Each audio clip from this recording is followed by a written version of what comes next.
আজকের এই মতবিনিময় সময় র্যাব ফোর্সেসের অতিরিক্ত মহাপরিচালক অপারেশনস, পরিচালক লিগ্যাল অ্যান্ড মিডিয়া উইং এবং বিভিন্ন প্রিন্ট ইলেকট্রনিক্স মিডিয়ার সাংবাদিকবৃন্দ, আপনাদেরকে জানাচ্ছি আমার আন্তরিক শুভেচ্ছা।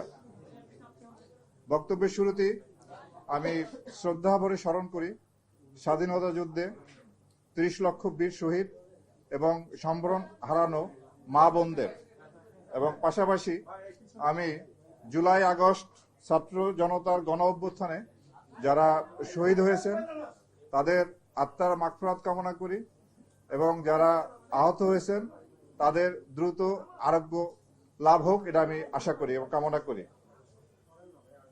আমি অতিরিক্ত IGP grade 1 AKM Shahidur Rahman. আপনারা জানেন যে গত 8ই আগস্ট আমি র্যাবের ডিজির দায়িত্বভার গ্রহণ করি। আমি বিসিএস 12তম ব্যাচের সদস্য এবং আমি 1991 সনের 20 জানুয়ারিতে পুলিশ বিভাগে যোগদান করি এবং অদ্যাবধি প্রায় 33 বছর অধিক সময় ধরে আমি এই বিভাগে কর্মরত আছি এবং গত 8ই আগস্ট র্যাবের মহাপরিচালক হিসাবে আমি দায়িত্বভার গ্রহণ করি। প্রিয় সাংবাদিকবৃন্দ, আপনারা জানেন যে গত 5ই আগস্ট সরকার পতনের পরে যখন বাংলাদেশে পুলিশ বিভাগের বিভিন্ন র্যাঙ্কের সদস্য, পুলিশ হেডকোয়ার্টার্স, ডিএমপি, এই সদস্যরা তখন কর্মস্থলে ছিলেন না। তখন ওই সময় ঠিক কোনো সরকারও ছিল না। 6ই আগস্ট যখন আমি জানতে পারি যে পুলিশ লাইন রাজারবাগে সেখানে আমাদের পুলিশ সদস্যরা তারা এক ধরনের বিদ্রোহের মনোভাব পোষণ করে সেখানে অবস্থান করতেছিলেন এবং এই ঢাকা সহ দেশের বিভিন্ন জায়গায় আমাদের যে আক্রান্ত থানা ফাঁড়িতে অনেক পুলিশ সদস্যদের লাশ পড়েছিল। তখন পুলিশ বাহিনীকে নেতৃত্ব দেওয়ার মতো কোনো অবস্থা ছিল না। সেই সময় আমি এবং আমার কিছু সহকর্মী, চাকরিতে ছিলেন সহকর্মী, এবং আমাদের অবসরপ্রাপ্ত কতিপয় কর্মকর্তা আমরা 6ই আগস্ট পুলিশ অফিসার্স মেসে সমবেত হই এবং এই সময় কি করণীয় সেই ব্যাপারে আমরা খুব দ্রুত সিদ্ধান্ত নিই। আমরা জানি যে দেশের আইন শৃঙ্খলা পরিস্থিতি তখন খুব খারাপ অবস্থায় ছিল, কোথাও কোনো পুলিশ কাজে ছিল না। সে অবস্থায় দ্রুত কিভাবে এই পরিস্থিতি নিয়ন্ত্রণে আনা যায় সেই জন্য আমরা সেখানে সলা পরামর্শ করি এবং দ্রুত এই পরিস্থিতি স্বাভাবিক করার জন্য আমরা সিদ্ধান্ত গ্রহণ করি। তো আমাদের প্রথমেই দায়িত্ব ছিল পুলিশকে একটা স্বাভাবিক পর্যায়ে নিয়ে আসা। সে প্রেক্ষিতে আমরা কতিপয় সদস্য রাজারবাগ পুলিশ লাইনে যাই। আপনারা জানেন যে সেখানে সশস্ত্র অবস্থায় আমাদের 4-500 পুলিশ সদস্য তারা কর্মবিরতি পালন এবং এক ধরনের বিদ্রোহের মনোভাব পোষণ করে আসছিল। তাদের ক্ষোভ ছিল তাদের নেতৃত্বের উপরে, যে নেতৃত্ব তাদেরকে পরিচালিত করে ছাত্র জনতার সম্মুখীন করেছিল এবং সেই আইন শৃঙ্খলা রক্ষাকারী বাহিনী হাতে সহস্রাধিক ছাত্র নিহত হয়। এই ক্ষোভ যে এই সময় তাদের নেতৃত্বের কেউ ছিল না সেখানে। তো ওই পরিস্থিতি দ্রুত সামাল দেওয়ার জন্য আমি আমার কিছু সহকর্মী নিয়ে রাজারবাগ পুলিশ লাইন্সে যাই এবং তাদের কাছে গিয়ে তাদেরকে বিদ্রোহী মনোভাব থেকে নিবৃত্ত করে স্বাভাবিক কাজকর্মে ফিরিয়ে আনার জন্য আমি উদ্যোগ গ্রহণ করি এবং জানেন যে সে কাজটি অত্যন্ত ঝুঁকিপূর্ণ কাজ ছিল। তারপরও সেই ঝুঁকি নিয়েও দেশের বৃহত্তর স্বার্থে এবং পুলিশ বাহিনীর স্বার্থে সে দায়িত্ব তখন আমরা পালন করি এবং এরপরে আমাদের পুলিশ সদস্যদের বেশ কিছু মৃতদেহ বিভিন্ন থানায় পড়েছিল। তা আমরা কয়েকটি গ্রুপে বিভক্ত হয়ে সেখানে আমাদের টিম পাঠাই এবং সেই মৃতদেহগুলিকে আমরা রাজারবাগ পুলিশ স্টেশনে নিয়ে আসা এবং সেগুলির আপনার পোস্টমর্টেম করা এবং তারপরে সৎকারের প্রয়োজনীয় ব্যবস্থা গ্রহণ করে তাদের আত্মীয় স্বজনের কাছে হস্তান্তরের জন্য আমরা উদ্যোগ গ্রহণ করি। এরপরে আইন শৃঙ্খলা পরিস্থিতি স্বাভাবিক রাখার জন্য আমরা কাজ করে যাচ্ছি এবং আপনারা জানেন যে 8ই আগস্ট ইন্সপেক্টর জেনারেল এবং ডিএমপির পুলিশ কমিশনার এবং আমার পদায়ন হয় এবং 8 তারিখ আমি ডিজি র্যাবের দায়িত্বভার গ্রহণ করি। তো সেই প্রেক্ষিতে সেই থেকেই আমরা আইন শৃঙ্খলা পরিস্থিতি স্বাভাবিক রাখার জন্য কাজ করে আসতেছি। আপনারা জানেন যে আইন শৃঙ্খলা পরিস্থিতি একটা চ্যালেঞ্জের মধ্যে আমরা ছিলাম। বাংলাদেশ পুলিশের সদস্যদের তাদের যে নিয়মিত কর্মে নিয়োজিত হওয়ার ক্ষেত্রে বেশ কিছুদিন সময় লেগেছে। তো ওই সময় আইন শৃঙ্খলা পরিস্থিতি খারাপ ছিল, বিভিন্ন জায়গায় ডাকাতি ছিনতাই সংগঠিত হয়েছে। বাট আমি জনগণকে ধন্যবাদ জানাবো, ওই সময় তারা নিজেরাই দায়িত্ব পালন করে এই অপরাধ দমনের জন্য, এবং তারা এলাকায় পাহারা দিয়ে পরিস্থিতি নিয়ন্ত্রণে আনার জন্য চেষ্টা করেছিলেন। তো যাই হোক, তারপর আপনার সরকার দ্রুত পদক্ষেপ গ্রহণ করার ফলে আইন শৃঙ্খলা বাহিনী খুব দ্রুতই কর্মে ফিরে আসে। তো আমাদের জন্য তখন বেশ কিছু চ্যালেঞ্জ ছিল। প্রথমেই ছিল আনসার বিদ্রোহ, এরপরে বিভিন্ন দাবি দাওয়া নিয়ে বিভিন্ন গ্রুপ রাস্তাঘাট অবরোধ করে তাদের দাবি দেওয়া জানাতে থাকে। সেই পরিস্থিতি মোকাবেলা করাও আমাদের জন্য একটা চ্যালেঞ্জের বিষয় ছিল। এছাড়া যে গার্মেন্টস ক্ষেত্রেও বিশেষ করে সাভার, আশুলিয়া, গাজীপুর এই এলাকায় অনেক সমস্যা ছিল, যে সমস্যা এখনো বিরাজমান আছে। ডিজাইন, এলিগেন্স, বিউটি, সেরা পণ্য সবার জন্য জেভিকো। এবং এরপরে আপনার পল্লী বিদ্যুতে একটা সমস্যা দেখা দিয়েছিল, সেখানেও একটা বিদ্রোহের ভাব ছিল কতিপয় কর্মকর্তা। তো আমরা দ্রুতই সেখানে আইনগত ব্যবস্থা গ্রহণ করে পরিস্থিতি আমরা স্বাভাবিক পর্যায়ে নিয়ে আসি। তো আইন শৃঙ্খলা পরিস্থিতি আপনার মোটামুটি সেই গত 4 মাসে আমরা পরিস্থিতি ভালো রাখার জন্য চেষ্টা করে আসছি। কিছুটা উন্নতি হয়েছে, তবে আমি মনে করি এখনো প্রত্যাশিত লেভেলে যায়নি। জনগণ যেটা আশা করেন, যে পর্যায়ে আইন শৃঙ্খলা তারা চান, সেই পর্যায়ে আমরা এখনো পৌঁছতে পারি নাই। তবে আমরা আপ্রাণ চেষ্টা করে যাচ্ছি যাতে আইন শৃঙ্খলা পরিস্থিতি স্বাভাবিক অবস্থায় রাখা যায়। প্রিয় সাংবাদিকবৃন্দ, আপনারা জানেন যে র্যাব প্রতিষ্ঠা থেকেই র্যাব আইন শৃঙ্খলা উন্নয়নে এবং অবৈধ অস্ত্র উদ্ধার, মাদক উদ্ধার, শীর্ষ সন্ত্রাসী গ্রেপ্তার এই ধরনের কার্যক্রমে আমরা নিয়োজিত ছিলাম, এবং এই পর্যন্ত আমরা বেশ আমাদের এই কাজে সাফল্য আছে। আমরা প্রায় 14,500 অধিক আসামি, অস্ত্র মামলার আসামি আমরা গ্রেপ্তার করি, এবং 20,000-এরও বেশি অস্ত্র উদ্ধার করতে আমরা সক্ষম হই। মাদক উদ্ধারের ক্ষেত্রেও আমরা প্রায় 6,292 কোটি 5 লক্ষ টাকার মাদক এই পর্যন্ত আমরা উদ্ধার করি র্যাব সৃষ্টির পর থেকে, এবং প্রায় 1.5 লক্ষ মাদক অপরাধীকে আমরা গ্রেপ্তার করতে সক্ষম হই। এছাড়াও শীর্ষ সন্ত্রাসী গ্রেপ্তার, চরমপন্থীদের বিরুদ্ধেও আমাদের অনেক সাফল্য আছে। আমরা এই পর্যন্ত প্রায় 340 জনের উপরে চরমপন্থীকে বিপুল অস্ত্রসহ আমরা গ্রেপ্তার করতে সক্ষম হই।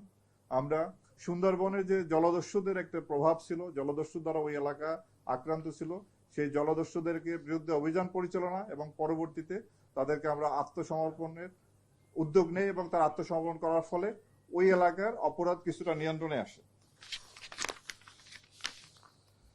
আমরা মোবাইল কোর্ট পরিচালনা করে আসছি।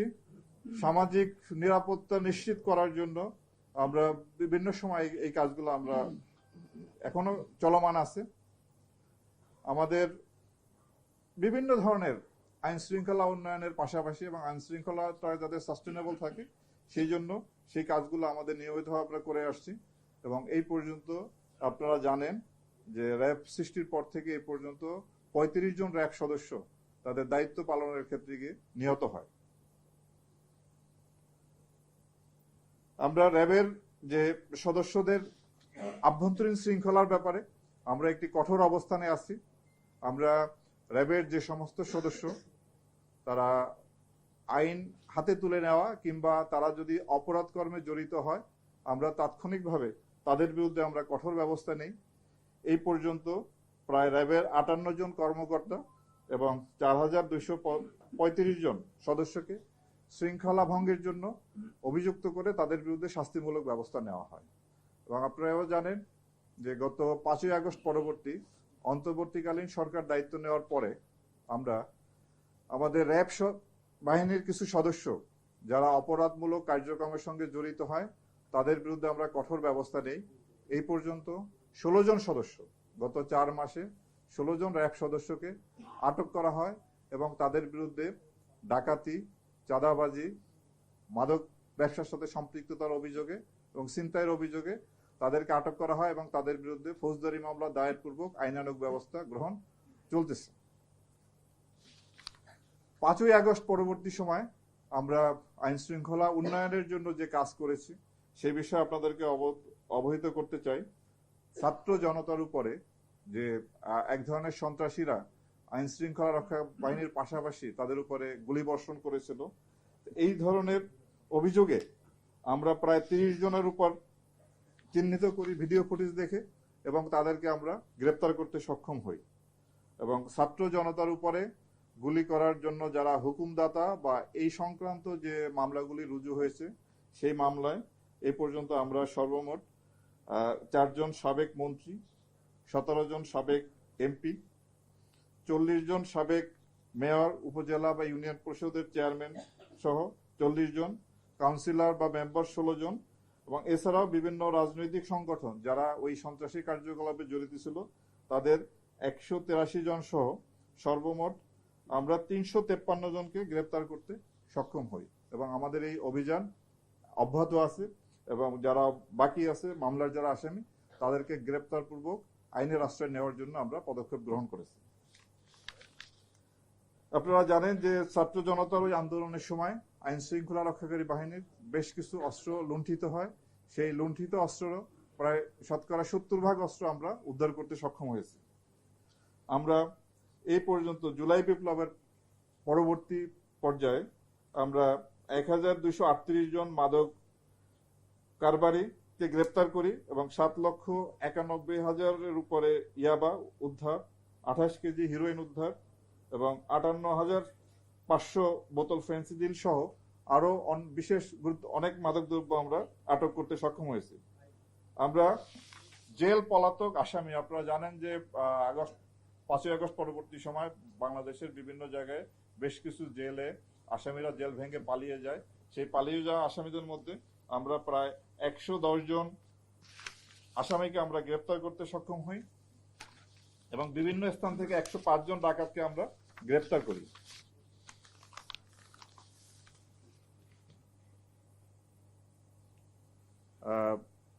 এছাড়াও আমাদের মানবিক কাজের মধ্যে আপনারা জানেন যে গত মাস 2 আগে যখন বাংলাদেশের কুমিল্লা, ফেনী সহ এই অঞ্চলে বন্যা তলিয়ে যায় তখন আমরা বন্যা দুর্গতকে হেলিকপ্টার দিয়ে তাদেরকে উদ্ধার করি এবং আমরা হেলিকপ্টারের মাধ্যমে সেখানে ত্রাণ তৎপরতা পরিচালনা করি। প্রায় 16 টনের উপরে ত্রাণ আমরা সেখানে বিতরণ করি। তো আমরা এই সমস্ত বিষয় অর্থাৎ আইন শৃঙ্খলা পরিস্থিতি স্বাভাবিক রাখার জন্য র্যাব শুরু থেকেই কাজ করে আসছে, এখনো আমাদের এই কাজ চলমান আছে। তা আমি আপনাদেরকে আশ্বস্ত করতে চাই র্যাব তার দায়িত্ব আন্তরিকতার সাথে নিষ্ঠার সাথে পালন করবে। তা আমরা জানি যে র্যাবের বিরুদ্ধে বেশ কিছু অভিযোগ আছে, গুম, খুন, তারপরে আপনার অপহরণ, এই ধরনের বেশ কিছু অভিযোগ আমাদের প্রতি আছে। তা আমি আপনাদের মাধ্যমে দেশবাসীকে জানাতে চাই যে র্যাব সৃষ্টির পর আজ পর্যন্ত যে সমস্ত জনগণের যারা র্যাব দ্বারা নির্যাতিত বা অত্যাচারিত হয়েছেন তাদের কাছে এবং যারা হত্যাকাণ্ডের শিকার হয়েছেন যেমন নারায়ণগঞ্জের 7 খুন সহ যারা র্যাব কর্তৃক হত্যাকাণ্ডের শিকার হয়েছেন তাদের পরিবারের কাছে আমরা দুঃখ প্রকাশ করি এবং ক্ষমা প্রার্থনা করি এবং পাশাপাশি এই সমস্ত ঘটনার সুষ্ঠু তদন্তের মাধ্যমে এর বিচার যাতে হয় সেটা আমরা প্রত্যাশা করি। অন্তর্বর্তীকালীন সরকার গুম খুন কমিশন করেছেন, আন্তর্জাতিক অপরাধ ট্রাইব্যুনাল এই ধরনের অপরাধ কগনিজেন্সে নিয়ে বিচার কার্য পরিচালনা করছেন।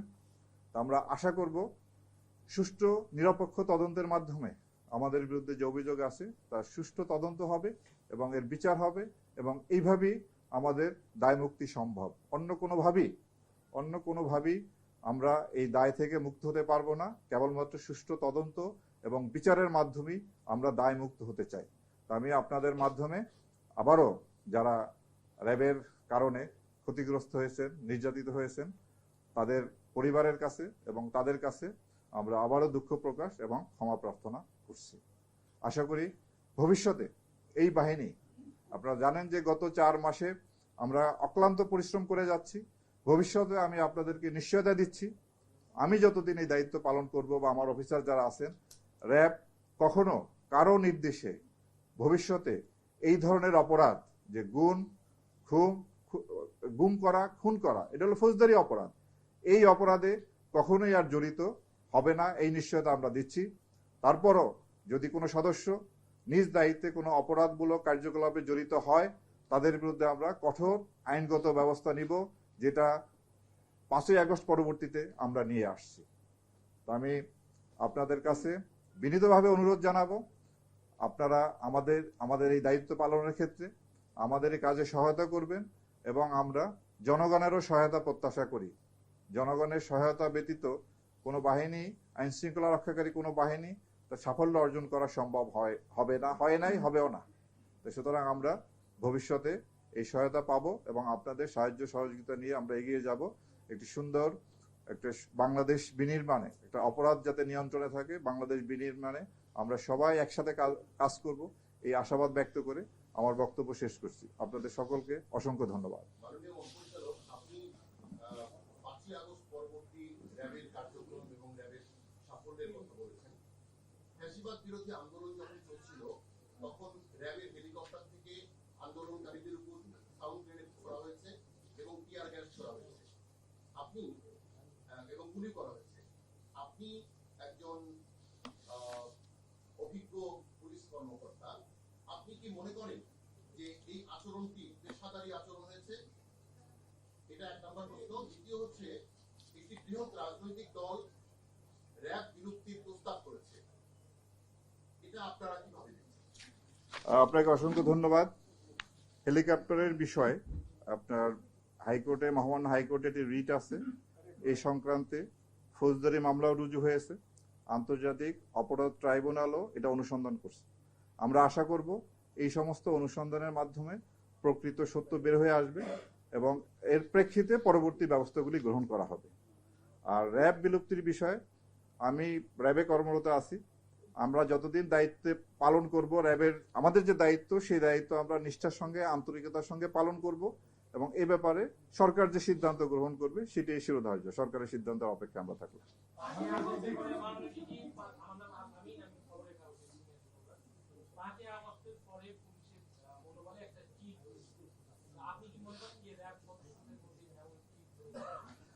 আমি 8ই আগস্টে দায়িত্ব গ্রহণ করার পর থেকে 9ই আগস্ট থেকে আমরা র্যাবকে তার স্বাভাবিক দায়িত্বে আমরা মোতায়েন রেখেছি। যখন একটা শূন্যতা ছিল, পুলিশ বাহিনী তখনও কাজে আসতে পারেনি, তো আমাদের মনোবলে চিট ধরছে এটা আমি বলবো না, আমরা যথেষ্ট উদ্যমী হয়ে আমাদের দায়িত্ব পালন করে আসছি।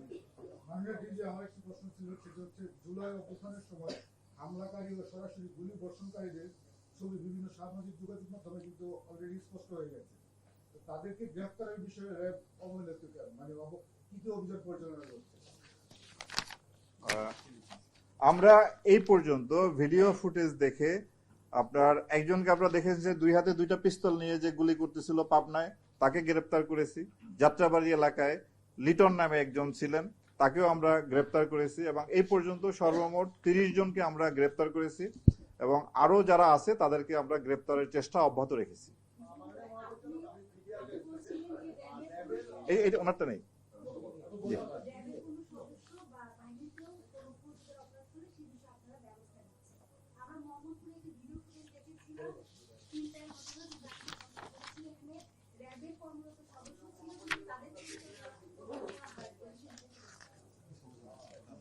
আমরা এই পর্যন্ত যে ছিনতাই, ডাকাতি, চাঁদাবাজির সাথে সম্পৃক্ত 16 জন র্যাব সদস্যকে আটক করে তাদের বিরুদ্ধে ফৌজদারি অভিযোগ আনয়ন করেছি এবং ভবিষ্যতেও কোনো সদস্য যদি এই ধরনের অপরাধের সাথে সম্পৃক্ত হয় তাদের বিরুদ্ধে ফৌজদারি মামলা এবং পাশাপাশি বিভাগীয় মামলা দুইটি অব্যাহত থাকবে এবং আমরা এই বিষয়ে অত্যন্ত কঠোর অবস্থানে আছি। জি প্লিজ এটা বিগত 10 বছর সবচেয়ে আলোচিত হত্যাকাণ্ডের মধ্যে রয়েছে তার মধ্যে তোকে হত্যা মামলা। র্যাব দীর্ঘদিন তদন্ত করে এর কোনো সমাধান করতে পারেনি। সেক্ষেত্রে আপনার জি একটু আমি তোকি হত্যা মামলায় আপনার এই পর্যন্ত আমরা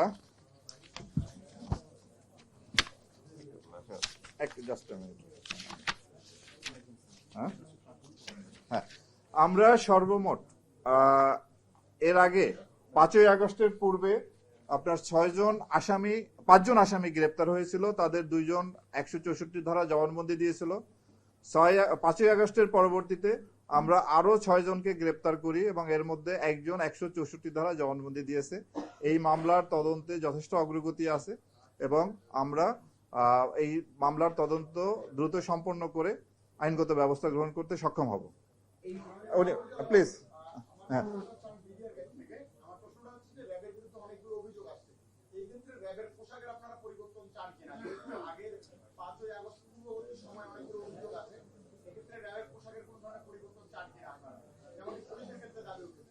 পুলিশের ক্ষেত্রে দাবি উঠেছে, র্যাবের ক্ষেত্রেও দাবি উঠেছে। আমরা পোশাক পরিবর্তনের বিষয়ে আমরা চিন্তা ভাবনা করতেছি র্যাবের জন্য, যাতে একটি আইন প্রণয়ন করা যায়। র্যাবের কোনো আপনার নির্দিষ্ট আইন নাই, আর্ম পুলিশ ব্যাটালিয়ন আইন সংশোধন করে র্যাব বাহিনী গঠন করা হয়েছে। আমরা র্যাবের জন্য একটা আইন করার চিন্তা ভাবনা করতেছি, এবং আর কোন কোন ক্ষেত্রে সংস্কার আনা যায় সেই বিষয়ে আপনাদের মতামত, জনসাধারণের মতামত সাপেক্ষে আমরা পরবর্তী প্রয়োজনীয় ব্যবস্থা গ্রহণ করব। তবে পোশাকের ব্যাপারে আমি একটা জিনিস মনে করি যে পোশাকের চেয়ে গুরুত্বপূর্ণ যে মানুষটাকে এই পোশাকটা পরানো হয় তারা। যেমন আমরা প্রতিদিনই ইউনিফর্ম পরি, আপনারা এক এক দিন প্যান্ট পরেন, প্যান্ট শার্ট পরেন, স্যুট পরেন, পায়জামা পাঞ্জাবি পরেন, ব্যক্তি একই। সুতরাং একজন ভালো ব্যক্তি যে পোশাকই পরুক না কেন তার কাছ থেকে আমরা ভালো জিনিসই পাবো। খারাপ ব্যক্তিকে আমি যত ভালো পোশাক পরাই না কেন তার কাছ থেকে আমরা ভালো কিছু পাবো না। তারপরও যেহেতু পোশাকের ব্যাপারে একটা মতামত আসছে, আমরা এটা সক্রিয় বিবেচনায় রেখেছি। প্লিজ পিছন থেকে একজনে বলার চাই, প্লিজ।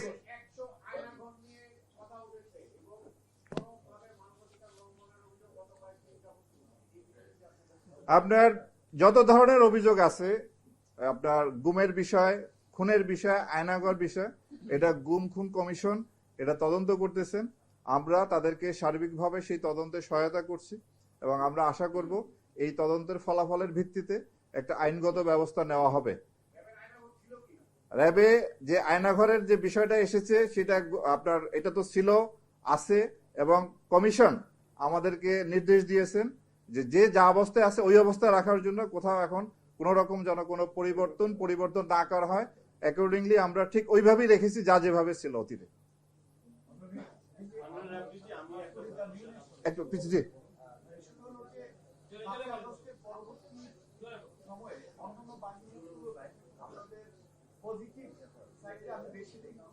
ধন্যবাদ জি।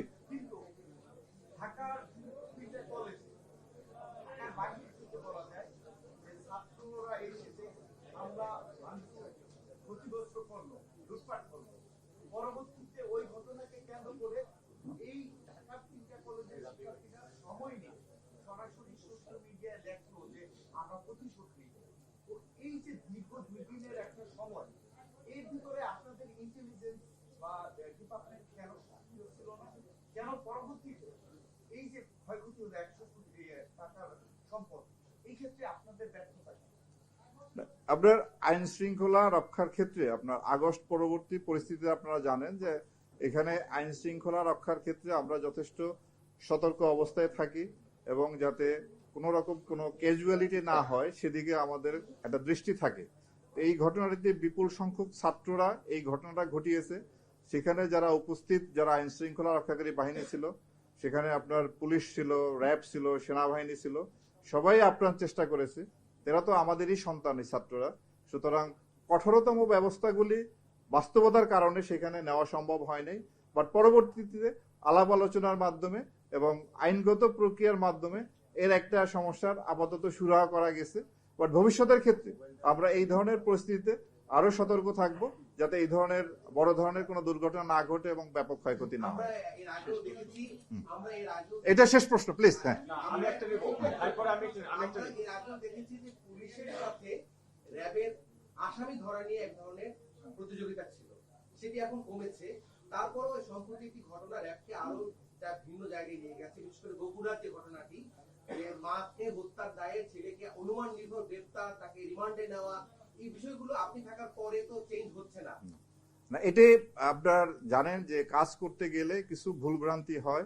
তো আমরা এই কাজ না করলে ভুল হয় না, বাট কাজ করতে গেলে ভুলভ্রান্তির সম্ভাবনা থাকে। তো এই ক্ষেত্রে যাতে ভুলভ্রান্তি ভবিষ্যতে না হয় সেই ক্ষেত্রে আমরা সতর্ক থাকব। এবং বগুড়ার ওই ঘটনায় সে পেশাদারিত্বের পরিচয় না দেওয়ার কারণে ওই অফিসার, এটা তদন্ত চলতেছে, এর উপর আমরা তদন্ত করতেছি, এবং তদন্ত পরে আমরা পরবর্তী ব্যবস্থা গ্রহণ করবো। আমার সর্বশেষ প্রশ্ন আমি যেটা জানতে চাই, জি, আমরা বিভিন্ন সময় সমস্ত গণমাধ্যম কর্মীরা আপনাদের যে কোনো ব্রিফিং হোক সর্বক্ষেত্রে কিন্তু আমরা এসে হাজির হই, আপনাদের কথাগুলো মানুষের সামনে তুলে ধরি।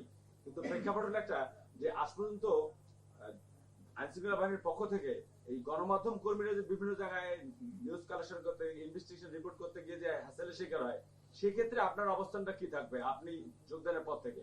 আমরা অবশ্যই গণমাধ্যম কর্মী যারা আছেন, এবং সাংবাদিকতা একটা মহান পেশা, এবং একটি গণতান্ত্রিক দেশে সাংবাদিকরা যদি সুষ্ঠুভাবে ভয়ভীতির ঊর্ধ্বে থেকে কাজ করতে না পারেন, তাহলে সেই দেশের গণতন্ত্রের কোয়ালিটি নিয়ে প্রশ্ন থেকে যায়।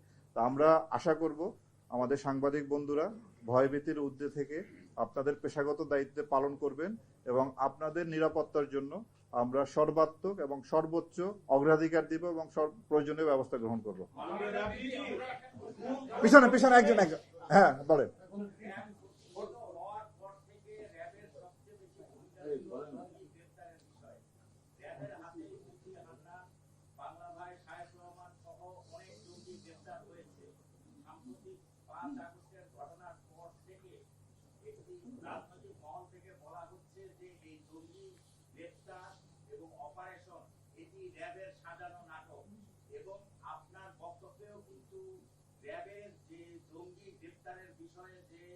অসাধারণ ভূমিকা ছিল সেই বিষয়টি উঠে আসেনি, তাহলে কি আপনারা এই জঙ্গিকে নাটক বলে মনে করছেন কিনা? আমরা আমাদের দেশে জঙ্গিদের তৎপরতা ছিল, এটা আমরা দেখেছি। র্যাবও সেই ক্ষেত্রে কার্যকর ব্যবস্থা গ্রহণ করছে। ভবিষ্যতেও যাতে কোনরূপ জঙ্গি তৎপরতা এই দেশে বিস্তার লাভ করতে না পারে সেজন্য আমরা সচেষ্ট আছি এবং কাজ করে যাচ্ছি। ধন্যবাদ আপনাদের সকলকে।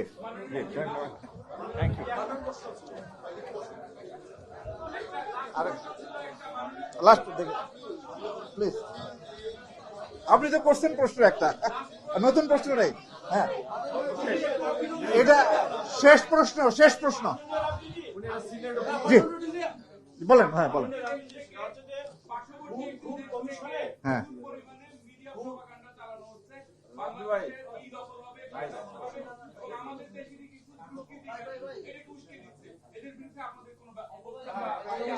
বলেন, আপনি বলেন। জি হ্যাঁ প্লিজ।